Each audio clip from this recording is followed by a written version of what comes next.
The notification sound pierced through Tyler Mason's bedroom like a digital thunderclap. Another comment, another share, another 1,000 views climbing on his TikTok video. The 16-year-old stared at his phone screen, watching the numbers spiral upward with terror and fascination. His video titled "Growing Up Gay in a Conservative Family" had exploded overnight, reaching over 2 million views in 48 hours. Tyler's hands trembled as he scrolled through the comments. Hearts and rainbow emojis mixed with venomous slurs and threats. The Portland high school junior had never intended for his raw, emotional confession to go viral. He'd simply wanted to share his truth with the world, to let other scared kids know they weren't alone. Now that truth had painted a target on his back. The autumn rain drummed against his bedroom window, overlooking the Hawthorne district, Portland's quirky neighborhood where coffee shops and vintage stores created a colorful tapestry of acceptance. But even in this progressive corner of Oregon, darkness found ways to seep through the cracks. Tyler pulled his oversized hoodie tighter around his slender frame, trying to ward off a chill that had nothing to do with the weather outside. Earlier that day at Portland High, the hallways had felt different. Whispers followed him between classes. Some students offered encouraging smiles and thumbs-up signs. Others turned away when he approached, their discomfort palpable. But it was the group of athletes near the lockers who made his stomach clench with familiar dread. Their stares carried something harder than disapproval.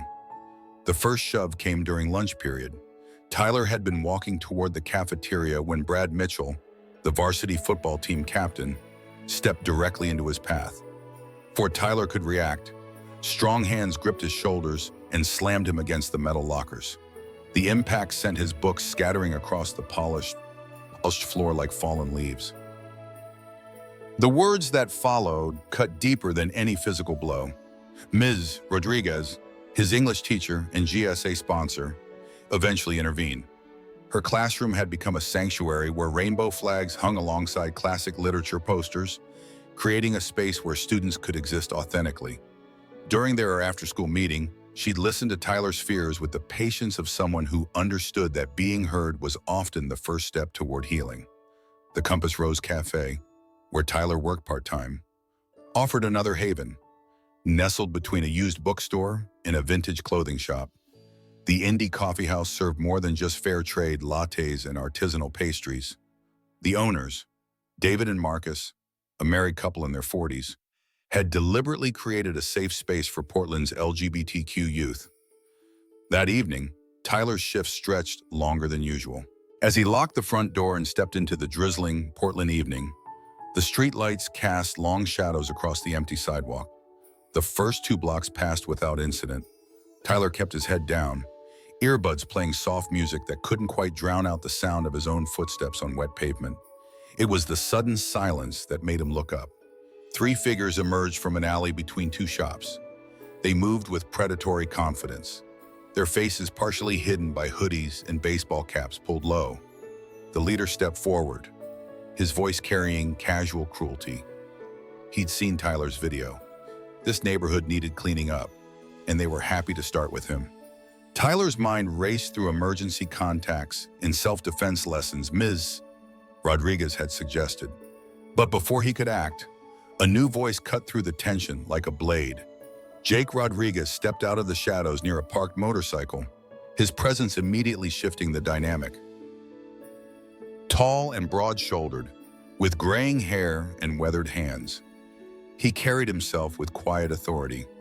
The words he spoke to Tyler would echo in the teenager's mind for weeks afterward. "Pretend I'm your dad," he said simply, his tone brooking no argument. The 3 attackers hesitated, recognizing something in Jake's posture that spoke of serious consequences. After a tense moment filled only with the sound of rain hitting pavement, they melted back into the shadows. The ride home passed in stunned silence. Tyler's mother, Rebecca, was waiting when they arrived, her face tight with worries that comes from loving someone in a dangerous world. She thanked Jake briefly but politely, her discomfort obvious as she ushered Tyler inside. Only later did Tyler realize that his mother's reaction hadn't been the surprise at seeing Jake. It had been recognition. The encounter had shattered Tyler's sense of safety, but it had also planted a seed of curiosity. Who was Jake Rodriguez?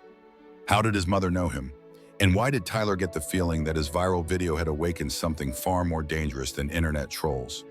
Sometimes the truth we share to heal ourselves opens doors we never meant to unlock. For Tyler, speaking his authentic truth had brought both unexpected danger and mysterious protection. Before you continue listening, please like and subscribe to Heart Stories for more powerful true stories that matter. Tyler's fingers moved across his laptop keyboard with the determination of someone seeking answers in a world suddenly full of questions. 3 days had passed since Jake Rodriguez had appeared like a guardian spirit, and Tyler couldn't stop thinking about the encounter. More troubling was his mother's reaction. Rebecca had barely spoken since that night, moving through their apartment with nervous energy. The Portland Mercury's online archive proved surprisingly thorough. Tyler searched for Jake Rodriguez and found scattered mentions in articles about motorcycle culture and community outreach programs. But it was a photo from a 2008 charity ride that stopped his scrolling cold. There, among leather-clad riders posing with donated toys, stood a younger version of Jake. Next to him, unmistakably, was Tyler's mother. Rebecca looked different in the photograph. Her hair was longer, streaked with rebellious highlights. She wore a leather jacket instead of conservative business attire. But most striking was her expression. Where Tyler was used to seeing careful control, the woman in the photo radiated joy and freedom. She had her arm around a tall man with kind eyes and a warm smile that Tyler recognized from the few photos he'd seen of his father. Tyler printed the photo and carried it to the kitchen where Rebecca sat nursing her morning coffee, her face drawn with exhaustion. When Tyler placed the paper on the table between them, Rebecca's coffee cup slipped from her fingers, sending hot liquid spreading across the wood surface. Her reaction told Tyler everything he needed to know about the significance of what he'd found. The silence stretched between them like a chasm that had been years in the making. Rebecca stared at the photograph with the expression of someone seeing a ghost from a life she thought she'd buried. Her hands trembled as she reached for paper towels, using the cleanup as an excuse to avoid Tyler's questioning gaze. Tyler's voice carried the weight of accumulated confusion and hurt. He wanted answers about Jake, about the photograph, about why his mother looked like a completely different person in that image. But Rebecca's responses came in fragments, careful half-truths that revealed nothing while acknowledging everything. She admitted she had known people in the motorcycle community years ago, before Tyler was born. It was a different time in her life, when she made different choices. She had been a social worker then, trying to help people transition away from dangerous lifestyles. That was how she met Tyler's father, Michael. But Rebecca's explanation felt incomplete, like a puzzle with crucial pieces missing. Tyler pressed harder, sensing that his mother's discomfort went deeper than simple embarrassment about her past. The way she avoided saying Jake's name, the careful distance she maintained between herself and any details about those years, suggested secrets that were still dangerous in the present. Tyler's phone buzzed with a text message that made Rebecca's face go pale. Jake Rodriguez had sent a simple message asking if Tyler was safe, if there had been any more incidents. When Rebecca saw the name on Tyler's screen, her carefully maintained composure finally cracked. The truth emerged in painful stages, like drawing poison from an infected wound. Rebecca revealed that Jake wasn't just someone she had known in the motorcycle community. He was family. Michael's younger brother, Tyler's uncle, the man who had been there the night everything went wrong and Rebecca's old life ended forever. Michael Mason hadn't died in the random accident that Rebecca had always described to Tyler. He had been murdered by someone from his past, someone who couldn't accept that people could change, could choose love over loyalty to destructive traditions. Vincent Castellano, known in gang circles as the Viper, had been released from prison 3 months ago. The revelation hit Tyler like a physical blow.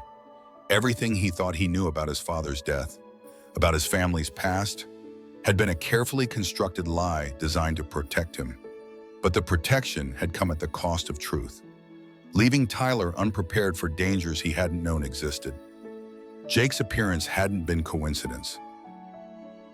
He had been watching, waiting, trying to respect Rebecca's wishes to stay away while still keeping Tyler safe from a distance. But Vincent's return had changed the calculation. The Viper's hatred for everything Michael had represented had now focused on Tyler as the living symbol of that transformation. Rebecca's hands shook as she explained how Vincent's crew had been tracking Tyler's online presence, using this viral video post to locate him and plan their attack. The encounter outside the cafe had been a warning, a test of Tyler's vulnerability. Jake had intervened not just to protect Tyler in that moment, but to send a message that the P wasn't as defenseless as Vincent assumed. Tyler insisted on meeting with Jake, on hearing the full story from someone who had been there. Rebecca's protests were sharp and desperate, but Tyler had inherited his father's stubborn streak along with his kind eyes. Some truths were too dangerous to ignore. If he was already in Vincent's sights, then knowledge was the only weapon he had. The meeting was arranged for the next afternoon at a small diner in southeast Portland. Jake arrived early, his weathered face drawn with the weight of memories he had hoped never to share. When Tyler walked in, determination written in every line of his teenage frame, Jake saw echoes of the brother he had lost. The story Jake told painted Michael as a man caught between worlds, trying to honor the loyalty that had shaped his youth while building something better for his future. His love for Rebecca had given him strength to break away from gang culture, but his compassion for those still trapped had made him vulnerable to Vincent's manipulation and ultimate betrayal. Tyler listened with growing understanding and pride. His father hadn't been perfect, but he had been brave in ways that Tyler was only beginning to comprehend. The choice to leave gang culture behind, to choose love over fear, had taken courage that Tyler now realized he would need to find within himself. When family secrets emerge from shadows, they bring both danger and clarity. Tyler's discovery taught him that sometimes the past we run from follows us anyway, and only by facing truth can we find genuine safety. Vincent Castellano studied Tyler's TikTok profile with the methodical patience of a predator analyzing prey. The 48-year-old man sat in a cramped apartment across town, his laptop screen illuminating spiderweb tattoos that crawled up his neck like dark veins. 15 years in prison had sharpened his capacity for obsession while dulling his ability to distinguish between justice and revenge. Tyler's viral video played on repeat, each viewing stoking Vincent's rage higher. The boy looked so much like Michael that it felt like watching a ghost speak. But where Michael had possessed physical presence to command respect, Tyler appeared soft, vulnerable, corrupted by a world that celebrated weakness. Vincent saw Tyler's openness about being gay as the ultimate insult to his brother's memory. The harassment began subtly, escalating like a fever that wouldn't break. Anonymous accounts flooded Tyler's social media with slurs and threats. Photos of Tyler walking to school appeared on hate forums with captions discussing his daily routine. Someone hacked into his email and signed him up for dozens of extremist newsletters, filling his inbox with violence and vitriol. Tyler tried to maintain normalcy, attending classes and working his shifts at the Compass Rose Cafe. But the pressure was taking its toll. Dark circles shadowed his eyes, and his normally steady hands shook when handling coffee cups. Alex Chen, a 17-year-old junior from Tyler's AP English class, noticed the change immediately. Alex had been quietly crushing on Tyler since freshman year, admiring from afar the boy who wrote beautiful poetry and wasn't afraid to speak his truth. When Tyler's video went viral, Alex had wanted to reach out with support, but his own family's complicated relationship with his sexuality had made him cautious. Now, seeing Tyler struggling alone, Alex found courage to bridge the distance between them. Their first real conversation happened after school in Mr. Rodriguez's classroom. Tyler was there for his weekly GSA check-in, his shoulders carrying weight that seemed too heavy for his slender frame. Alex offered simple companionship, asking if Tyler wanted company walking to work. That small gesture began a friendship that quickly deepened into something more profound. Alex brought his own complexities to their growing relationship. His parents, both successful software engineers who had immigrated from Taiwan, supported LGBTQ rights in theory, but struggled with practical acceptance when it came to their own son. They wanted Alex to focus on academics and avoid anything that might complicate his path to an Ivy League education. But Alex had inherited his parents' stubborn streak along with their intelligence. He saw past Tyler's current troubles to the brave, authentic person underneath. Their relationship developed through stolen moments between classes, shared lunches where they talked about everything except the threats that shadowed Tyler's days, and long text conversations that lasted deep into the night. Jake had been teaching Tyler practical skills during their evening sessions in a gym owned by a friend who asked no questions. Self-defense techniques focused on escape and de-escalation rather than confrontation. Situational awareness drills that helped Tyler recognize potential threats before they materialized. Most importantly, Jake shared hard-earned wisdom about surviving in a world where being different could be dangerous. These lessons proved crucial when Vincent decided to escalate his campaign of intimidation. The attack came during Tyler's evening shift at the Compass Rose Cafe, timed perfectly to maximize impact while minimizing witnesses. 3 men entered the coffee shop 20 minutes before closing time. Their movements coordinated with military precision. Tyler was alone behind the counter, finishing the cleaning routine that marked the end of another anxious day. The sound of the door chime had become a source of stress, each new customer a potential threat. But these men moved differently than regular customers. They spread out across the small space, blocking exits and creating tactical positioning that Tyler had learned to recognize from Jake's training. The leader ordered coffee in a voice that carried undertones of violence, making small talk that felt like verbal reconnaissance. His companions pretended to browse the community bulletin board while actually photographing the safety resources and LGBTQ youth information that David and Marcus had posted there. Tyler's training kicked in automatically. He moved slowly and deliberately, keeping his hands visible while calculating distances to doors and weapons. The panic button that connected directly to Portland police was hidden beneath the register, but reaching it would require getting past the man who now leaned against the counter with predatory casualness. The conversation that followed was a masterclass in psychological intimidation. The men knew details about Tyler's daily routine, his school schedule, even his favorite coffee order. They mentioned Alex by name, describing where he lived and which route he took home from school. The message was clear. Tyler's choices affected more people than just himself. But Tyler had learned something important from Jake's stories about his father. Sometimes courage wasn't about fighting back. Sometimes it was about refusing to let fear make your decisions.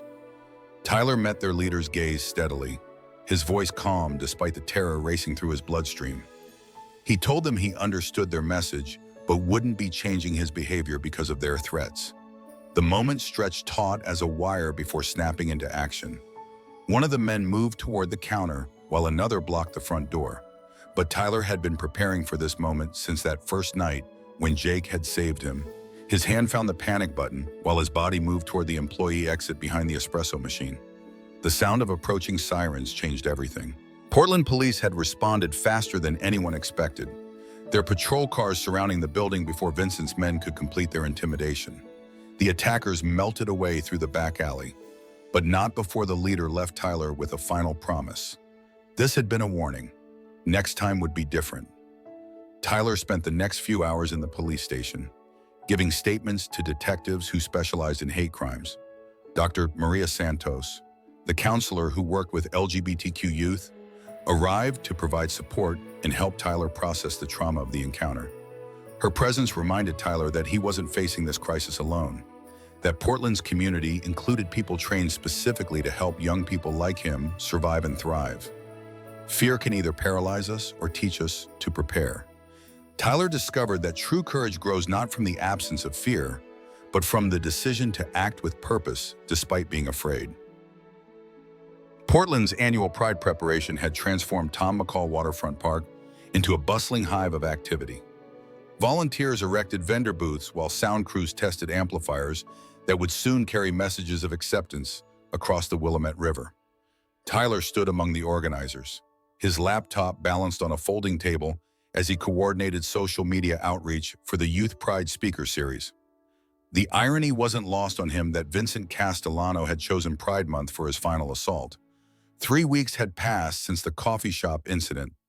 3 weeks of increasing pressure that felt like a storm building on the horizon.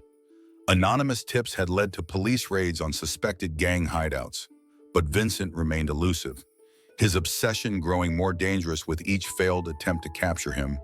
Dr. Maria Santos had helped Tyler understand that trauma didn't follow convenient schedules. Despite his outward confidence and growing activism, Tyler struggled with anxiety attacks that left him breathless and shaking. Sleep came fitfully, interrupted by nightmares where faceless men chased him through Portland's rain-slicked streets. But therapy had also given him tools to process fear without being paralyzed by it. Jake had become Tyler's anchor during these difficult weeks. Their relationship had evolved beyond simple protection into genuine mentorship. Jake attended PE-flag meetings to better understand Tyler's experience as a gay teenager, asking awkward but sincere questions about pronouns and safe dating practices. In return, Tyler helped Jake navigate smartphone technology and social media. Alex's presence in Tyler's life had deepened into something that felt unshakable despite external pressures. Their relationship had survived Alex's parents' initial concerns and grown stronger through shared adversity. When death threats arrived at Alex's house, targeting him for supporting Tyler, Alex's response was to create a TikTok video of his own, declaring his love publicly and defiantly. The video of Alex and Tyler together, shot in front of Powell's books on a sunny Portland afternoon, became its own viral sensation. Their obvious happiness and authentic connection offered a powerful counter-narrative to the hatred that had been targeting Tyler.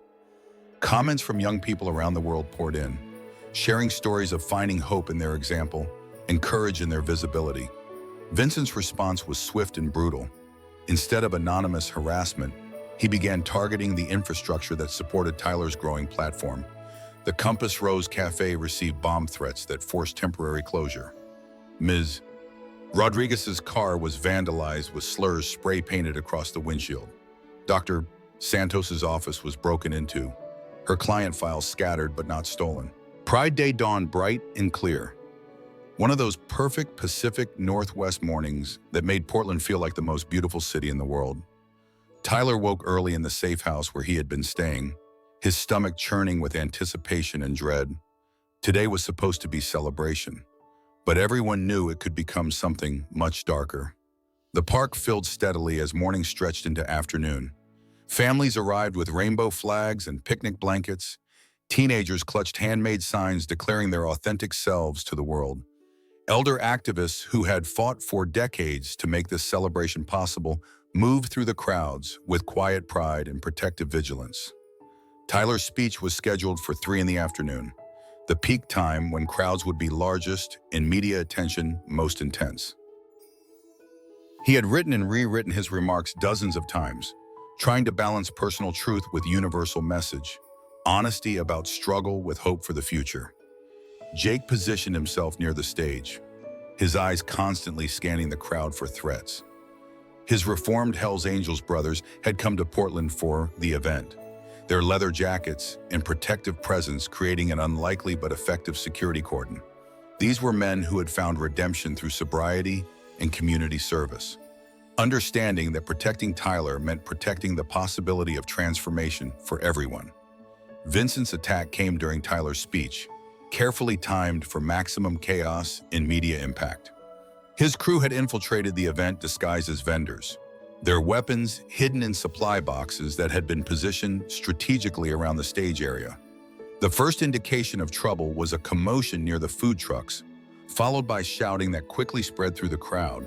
Tyler was midway through describing his father's courage when the violence erupted. Vincent himself appeared near the stage, no longer hiding behind subordinates or anonymous threats. His face carried 15 years of accumulated rage, focused entirely on the teenager whose existence represented everything he had convinced himself to hate. Jake's response was immediate and decisive. Years of recovery had taught him to value life over pride, but his protective instincts toward Tyler overrode every other consideration. He intercepted Vincent's charge toward the stage, using his body as a shield between the older man and his nephew. The collision sent both men sprawling, but Vincent had come prepared for violence. The knife appeared like magic in Vincent's hand, its blade catching Portland's afternoon sunlight before disappearing into Jake's side. The wound was serious, but not immediately life-threatening, a fact that probably saved Vincent's life as reformed bikers who had been watching nearby descended on him with controlled fury. Tyler's scream cut through the chaos like a siren. His anguished cry for his uncle, audible even over the confusion of a crowd realizing that celebration had become crisis. But instead of fleeing the stage, Tyler did something that surprised everyone, including himself. He grabbed the microphone and began speaking, his young voice carrying across the park with authority born of authentic emotion. Tyler's impromptu speech, delivered while paramedics worked on Jake just yards away, became one of the most powerful moments in Pride history.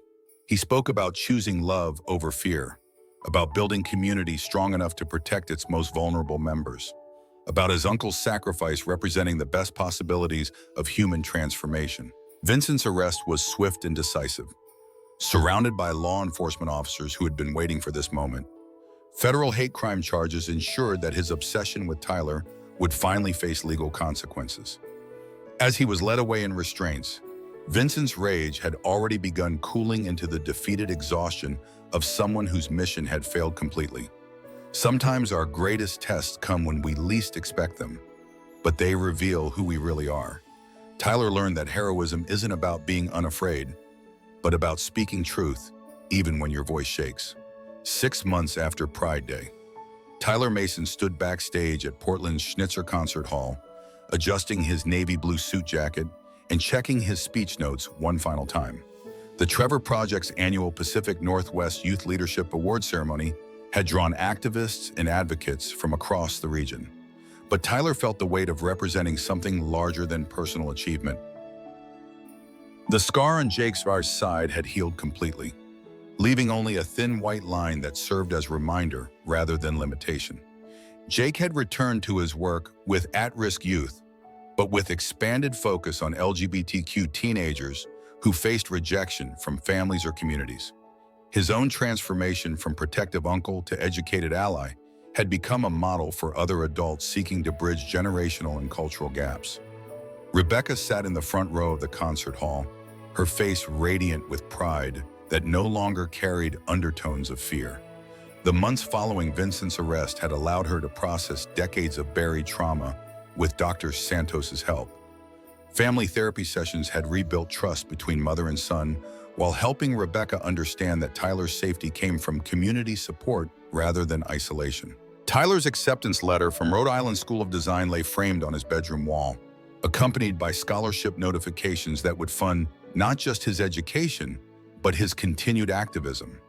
The portfolio that had earned these opportunities featured artwork inspired by his experiences, visual stories of resilience and community that spoke to young people facing similar challenges. Alex Chen had been accepted to Brown University, just an hour drive from RISD's Providence campus. Their relationship had survived long-distance applications and parental concerns, growing stronger through shared commitment to social justice work. Alex's parents had gradually moved from worried tolerance to active support, attending PFLAG meetings and volunteer training sessions. The speech Tyler delivered that evening wove together personal narrative and universal themes, connecting his individual journey to broader struggles for acceptance and equality. He spoke about finding family beyond biology, community beyond geography, courage beyond individual capacity. His words carried the authority of someone who had faced real danger and emerged not unscathed, but unbroken. The standing ovation that followed felt like validation not just for Tyler, but for everyone who had supported him through crisis. Ms. Rodriguez wiped tears from her eyes while Dr. Santos smiled with professional satisfaction and personal pride. Jake's reformed biker friends, incongruous in the concert hall setting but undeniably present, applauded with hands that had learned to build rather than destroy. After the ceremony, Tyler found himself surrounded by teenagers who had traveled from across Oregon and Washington to hear him speak. Their faces reflected his own journey. Young people at various stages of coming out, finding community, facing rejection, or discovering acceptance. Tyler exchanged contact information and offered connections to local resources, understanding that his platform carried responsibility to lift others. Tyler's TikTok following had grown to over 5 million people, but his content had evolved from personal confession to educational advocacy. Videos featured other young activists, highlighted local resources, and provided practical advice for teenagers navigating identity questions or family conflicts. The platform that had initially made him vulnerable had become a tool for empowering others. Vincent Castellano was serving a federal sentence that would keep him incarcerated for decades, his case becoming precedent for prosecuting social media stalking and coordinated harassment campaigns. But Tyler rarely thought about his former tormentor anymore, having learned that holding on to anger only limited possibilities for growth and connection. The evening concluded with Tyler, Alex, Rebecca, and Jake sharing dinner at a quiet restaurant overlooking the Willamette River. Portland's skyline glittered in the darkness, city lights reflecting off water that had witnessed generations of struggle and triumph. Their conversation flowed easily between family updates and planning for Tyler's college transition.